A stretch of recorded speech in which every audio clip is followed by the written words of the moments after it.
The Stoop Scoop, yeah, that's the truth. Spilling our stories, sipping on youth. The Stoop Scoop. Hello, everybody. This is John Duane, partner with BrookBridge Private Wealth, coming to you with a very special virtual Stoop Scoop. Here at BrookBridge Private Wealth, one of our client segments is the sports, entertainment, art, and media client segment, and we are thrilled to have today joining us a very special guest, someone who has spent his career in Major League Baseball. He was a minor league pitching coordinator for the Diamondbacks. He was the bullpen coach for the Blue Jays. He was the minor league pitching coordinator for the Oakland A's and for my beloved New York Yankees. We're going to talk about him and his career. Whether or not he won 300 games matters none. Ladies and gentlemen, Gil Patterson. Thank you, John. A pleasure to be here. And it's absolutely a pleasure to have you. Well, we could be doing this the other way. I should be interviewing you because I've seen you play baseball, and you can play with anybody. Well, I can play with anybody. I can't succeed with many. I can play with anybody. That's absolutely true. So now when we talk about you, Gil, we go back and we take a look at the 1970s.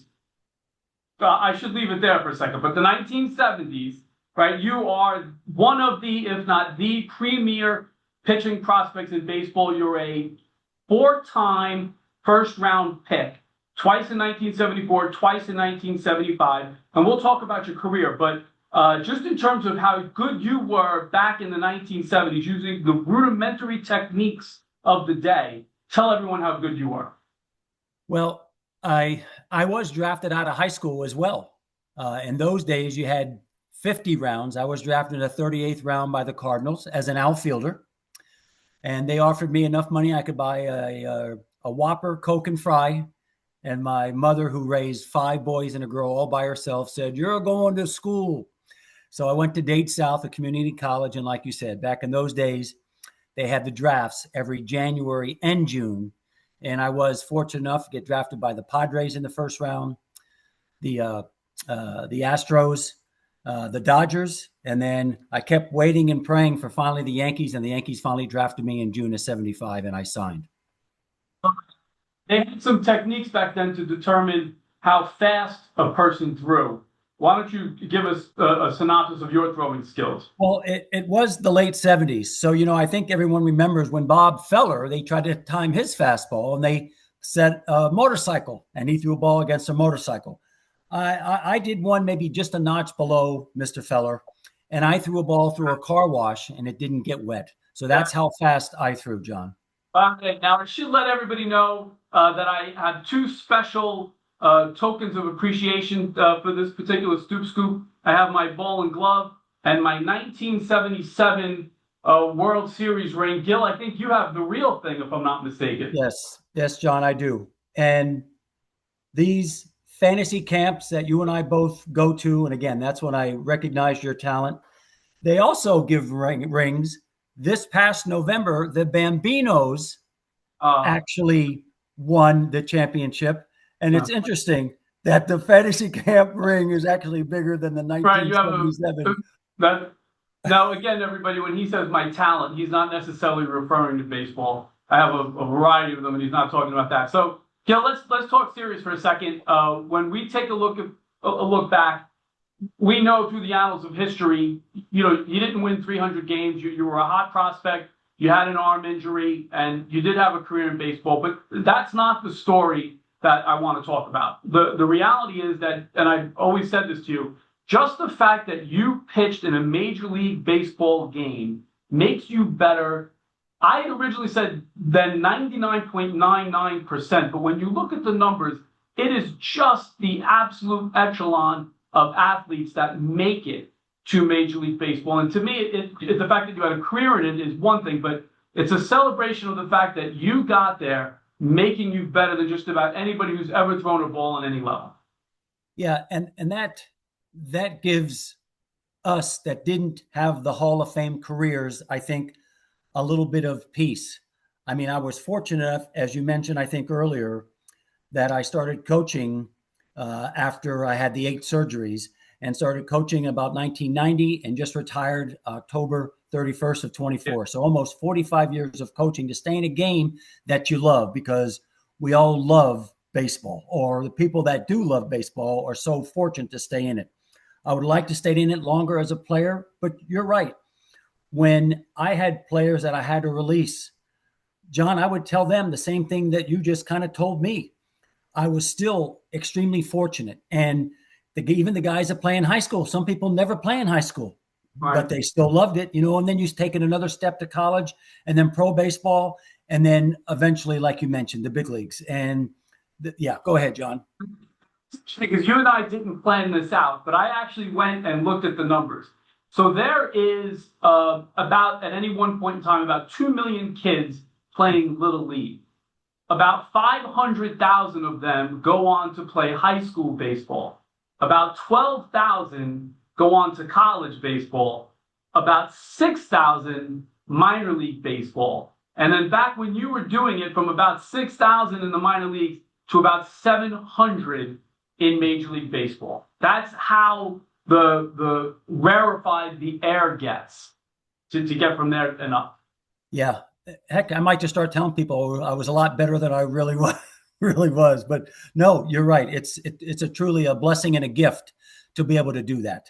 So one last point on this. I bet you don't know what the number 21,000 represents in relation to you. I don't.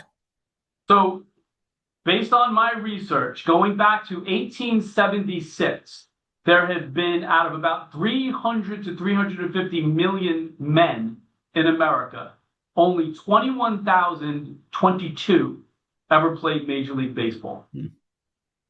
Incredible number. Incredible. It really is. So yeah. I, for my audience, which is a lot of folks in the business community and clients that own businesses and do different things, I want to give them a different feel than just a normal conversation with a Major League Baseball player. And a lot of them have kids in Little League or high school and college. So I want to, and in addition to your own career, your perspective as a coach, if we go back to the beginning and you're one of those 2 million kids playing Little League to eventually being one of 700 playing Major League Baseball, at what point does Gil Patterson start to rise up above one of 2 million and someone says, hey, this kid might be something? Is it college? Is it high school? Is it, are you throwing 52 as a 12-year-old? Where does it start to rise up that, hey, this guy's a little bit different than everybody else? Well, just to your point, it's almost what makes scouting so difficult. How many times have we heard of players get picked in the first round, and never make it? And then guys get picked in the last round, maybe the 50th, and make it, and free agents that make it. I think if I really exactly knew that answer, I would give it to everybody, especially to the players. But with that said, as I was growing up, I normally made the Little League All-Star teams, like you mentioned before, your dads that are in something other than baseball, but have kids in baseball. And so then you're on the All-Star team there. Then you move up to the next level. That's called Pony League or American Legion. Now they have travel baseball. And then you get to high school. I mean, I wasn't drafted out of high school as a pitcher. I was drafted as a high school as a position player. And then when I went to Dade South, I had a great coach, Charlie Green, and I threw 86 in high school. And when I left Dade South in my first year with the Yankees, I went to 96. Who knew? Who knew that? And so I just think that the people that have the ability, they need work ethic. You need some luck as well sometimes. But, and then you always have someone that was just so big and so good. They were, I wonder what Aaron Judge was, his whole career growing up. Was he always the best? You might assume so. But there's, like I said, guys that were drafted last or not drafted that have played the big leagues for a long time. And you make an interesting point, because a lot, and I'm on the outside looking in, but so many guys are some other position, and then they wind up, like Jorge Posada was like a catcher or a second baseman. Bobby Thigpen was a right fielder. So, someone in there says, hey, you should blah, blah, blah. How much of that is, and maybe in your case, I would ask you specifically, how much of it is freak athlete versus work ethic? Yeah. I mean, if that tremendous athlete had work ethic, Maybe you're talking about guys like Aaron Judge, and then you have other guys that not necessarily work ethic, but they ran into obstacles that didn't allow them to perform the way they should have or could have. Darryl Strawberry, right? Maybe one of the greatest talents ever. He had some Dwight Gooden, a few off the field issues, but still two great athletes, wonderful careers that almost anyone would trade for, but maybe didn't reach it because of, now again, just like you said, not necessarily work ethic, although there's plenty of that. And there's plenty of guys who don't make it because of that, but not too many with the combination of both, of being, because if you're great, they're going to keep giving you chances until you finally wake up. Actually, the Oakland A's had a little bit of that with a player years ago with the Dodgers now, Max Muncy. Max Muncy was just not fitting right with Oakland for whatever reason. Then going with a different team, maybe the light goes on and something clicks, and then he takes off. So, like I said, I think if anyone kind of knew that answer, they'd be in a position to never make a mistake when you're drafting players. Now, not everybody, as the numbers indicate, it is incredibly difficult to become a Major League Baseball player, right? And so much of my network is professionals in different communities, whether it's accountants or lawyers or real estate or folks who own businesses and entrepreneurs.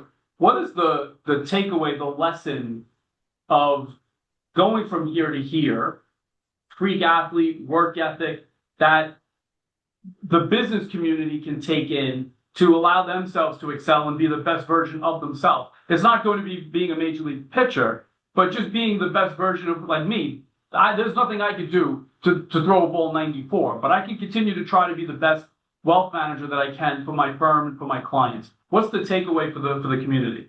No, and that's a great point. And I think sometimes people get caught up too much with the athletes and not enough with the real people, in a sense, whether it be hospitals, doctors, healthcare. It doesn't matter. The things that you do to help people. I think this, even in your world, right?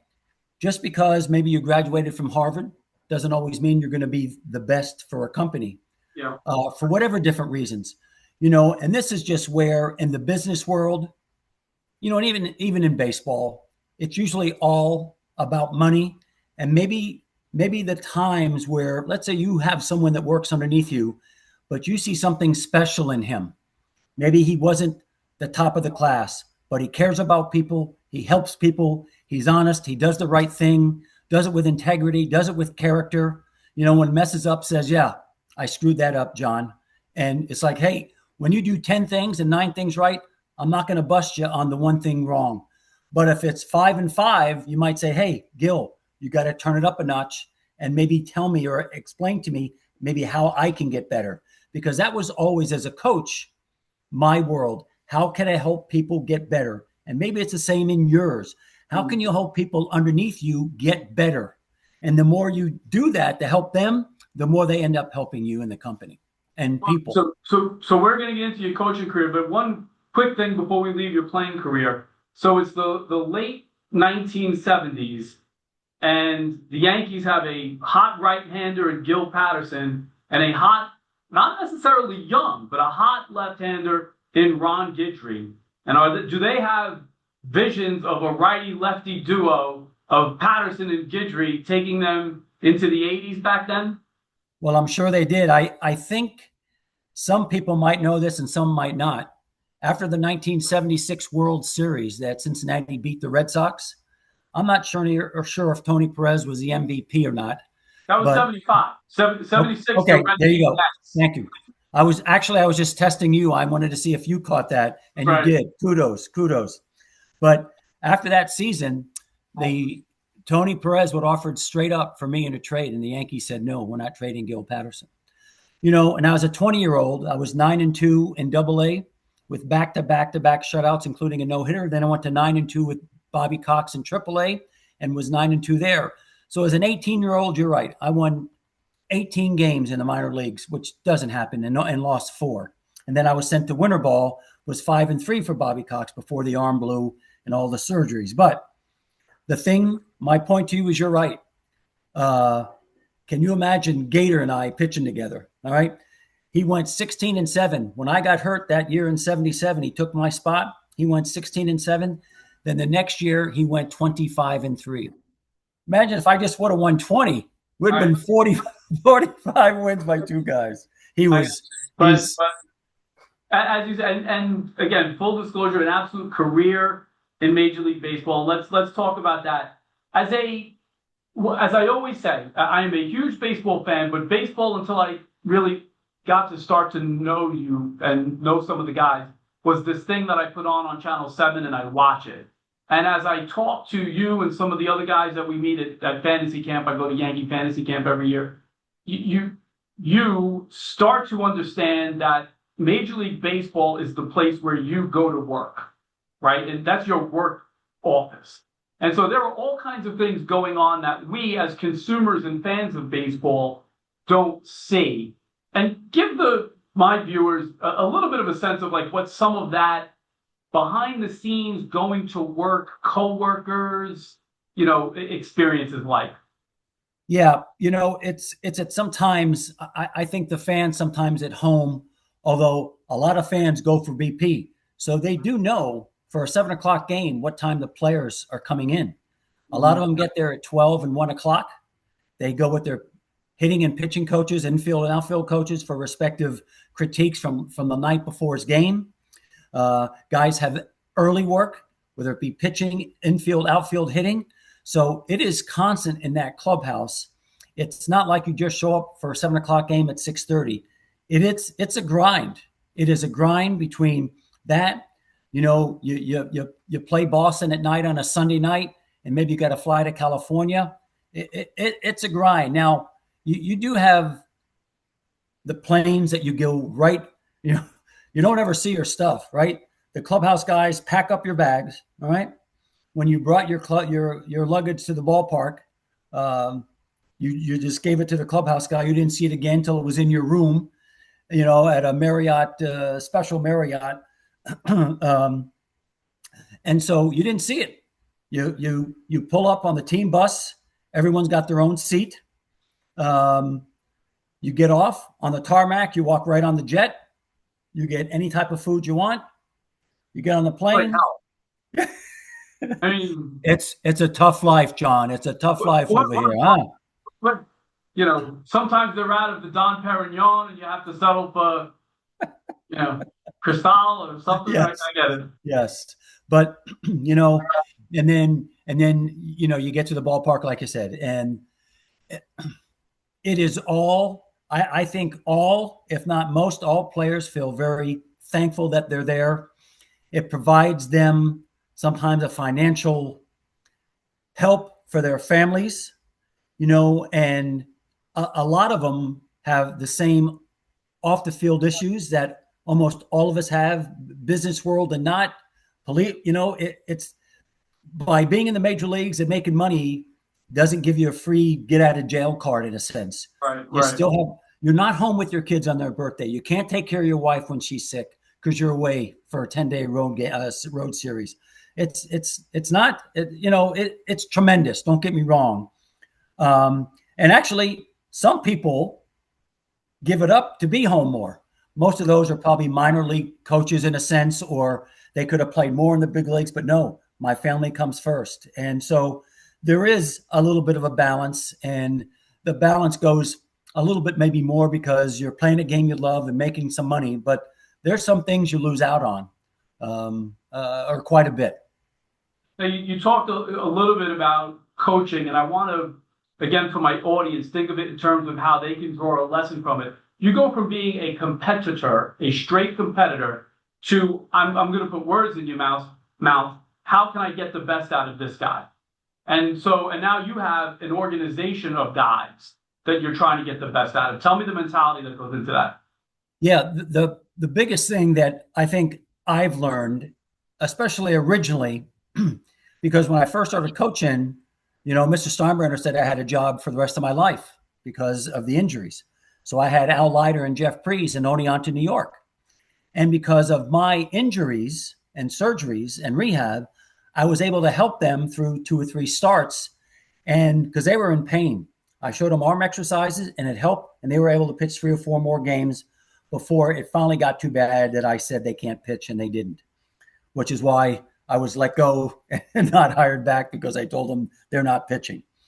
But our job is to keep pitchers healthy, and especially in my case, and make them successful.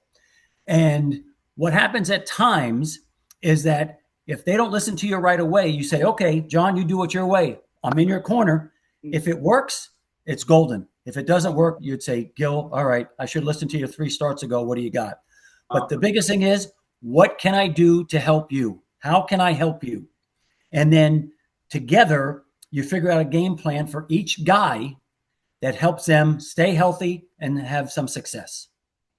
So for everybody that was just listening to that, who's a big baseball fan, go back and listen to that answer again, because a lot of times we wonder, like, we'll say, what are these coaches doing? And to the point that you just made, sometimes it's, hey, I'm here to help. This is what I think. If you think you have a different way, let's give it a go.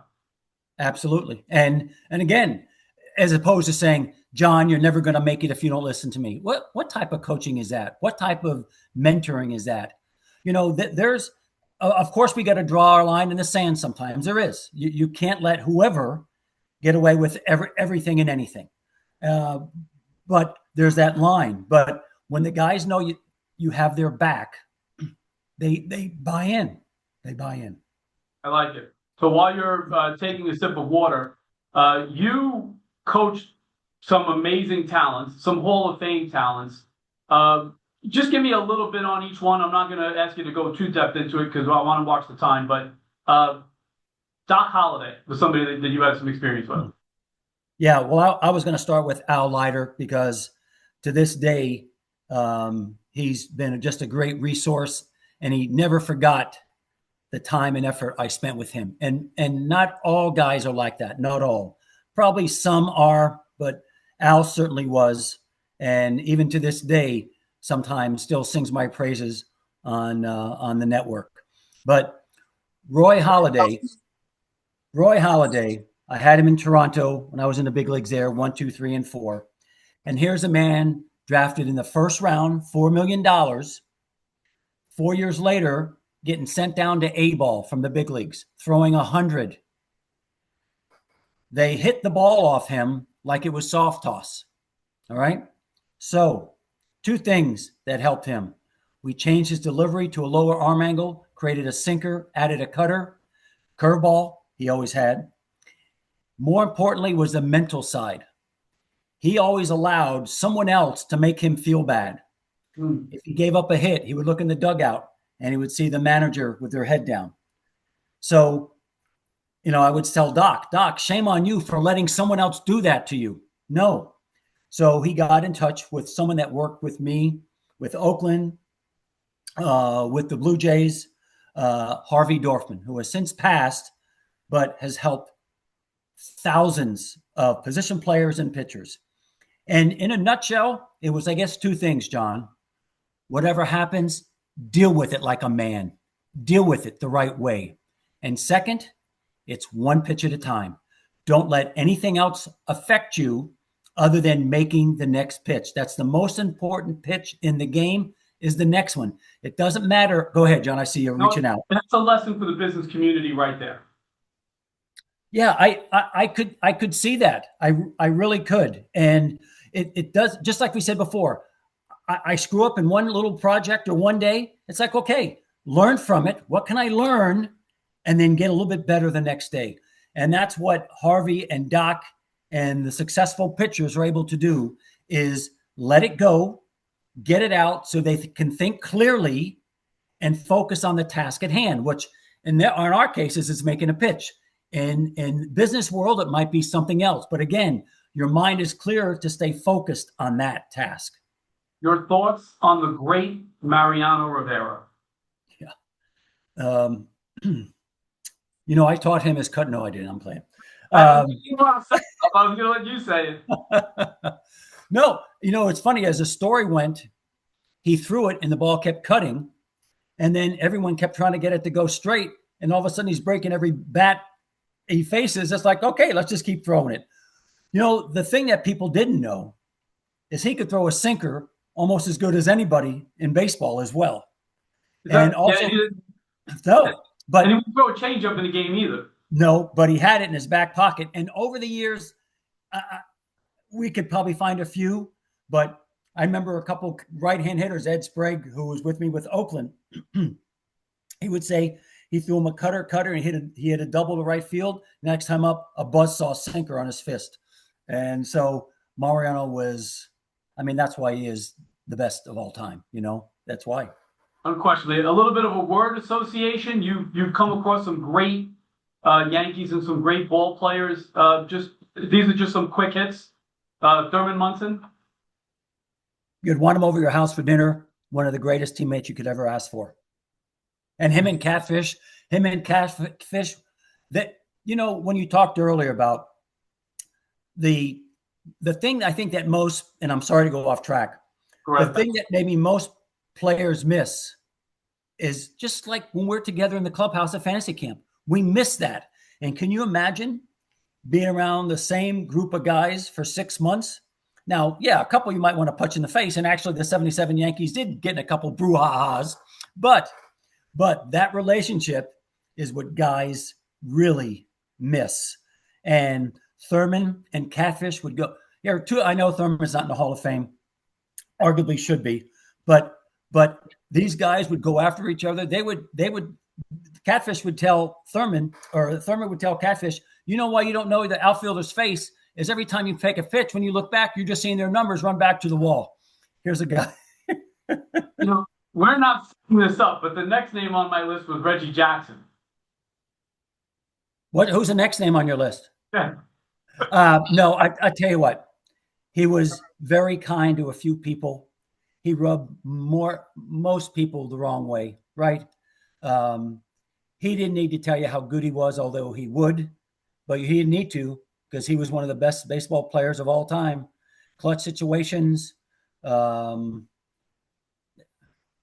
the field, maybe you couldn't ask for anything more. I know we had that incident in Boston, all that stuff, but, you know, he worked. There were some Yankee coaches when I was there that Ed Napoleon, I think was his name. He would work with Reggie on fly balls, and Reggie had a strong arm, but Reggie worked, you know, but he just couldn't play in the sandbox with the other kids very well. I guess some kids are too big for the sandbox. Yes. Right.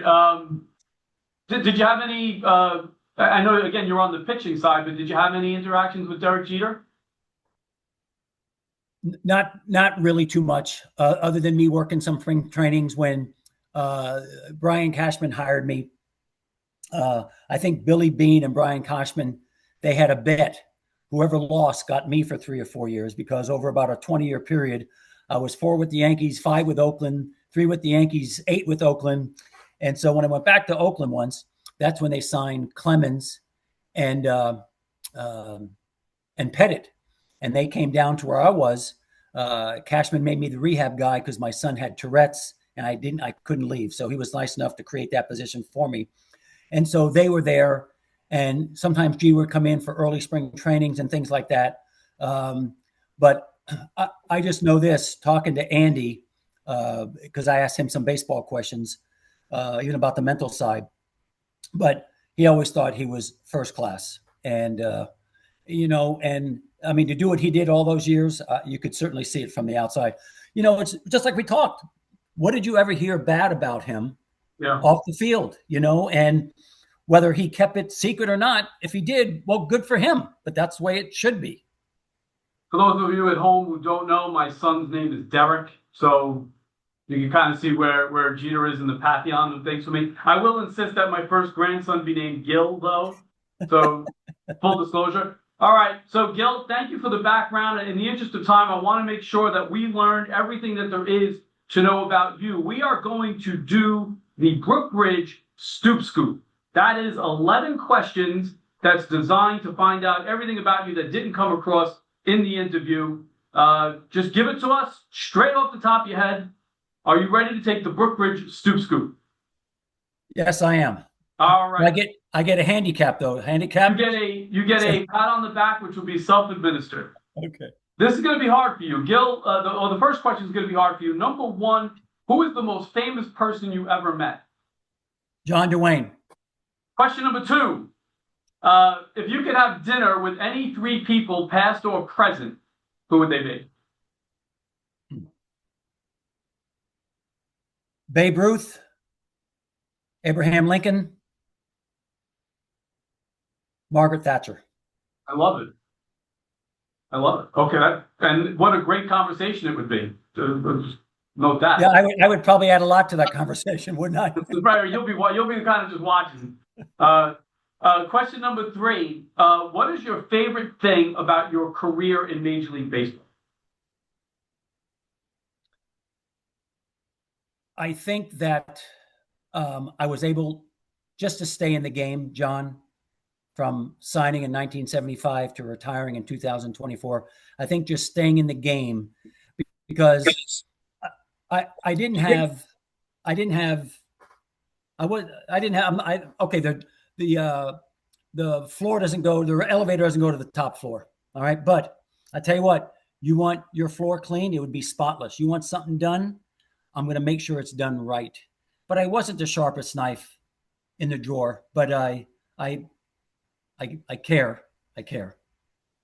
I like that. And that's a lesson, by the way, for everybody else that's listening. Question number four, favorite thing about being a Yankee? Well, just playing for the team that I grew up loving, even though I grew up in Miami. Mickey Mantle was my favorite. My first spring training, I walk in, I'm 20 years old. I see Billy Martin, Yogi Berra, Elston Howard, Whitey Ford, Thurman Munson, Catfish, Chris Chambliss, Mickey Rivers, and I see Mickey Mantle. And Phil Pepe says, "What's it like to be in this clubhouse?" And I said, "Phil, in 3 years, they're going to say we were in Gil Patterson's first spring training." However, bada bing, but Set him up, Gil. I did sit there and I just stared at Mickey. Because just like we've talked before, everyone puts their pants on the same way. They are no better as human beings than we are.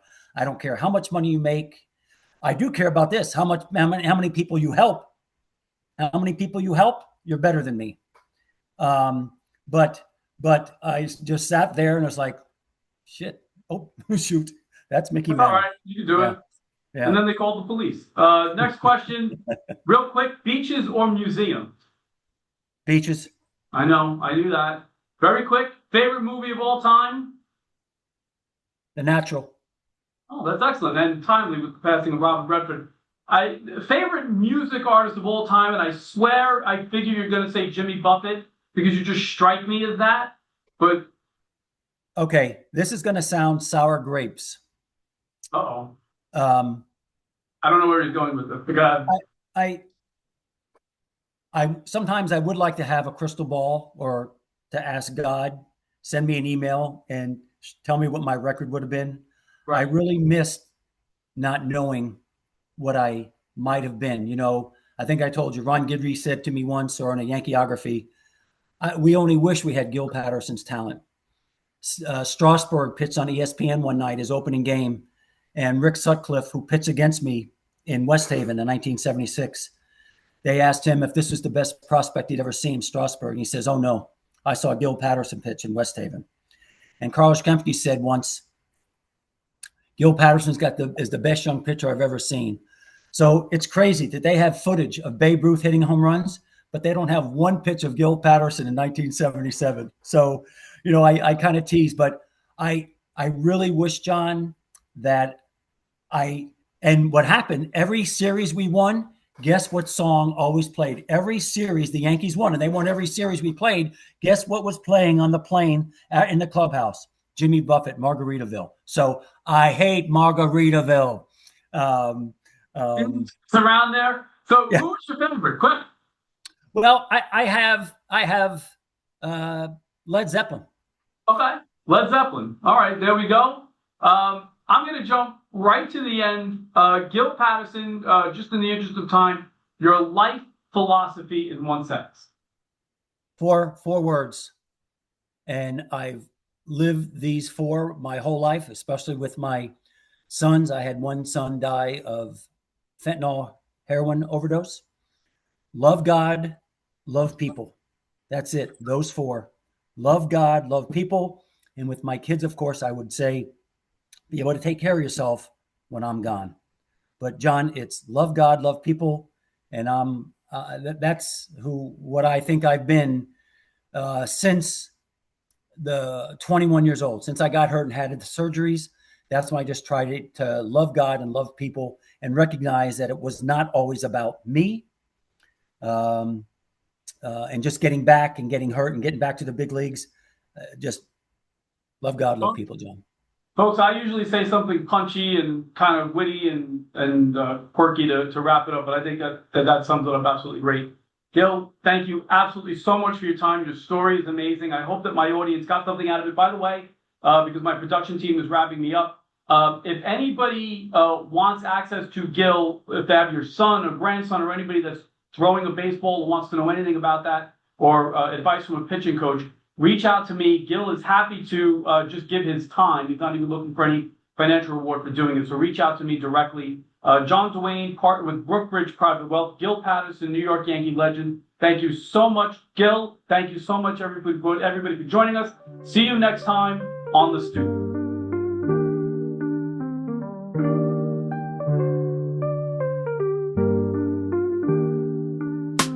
Chip paint on bricks, the color of rust. Feet on the stoop like they're earning my trust.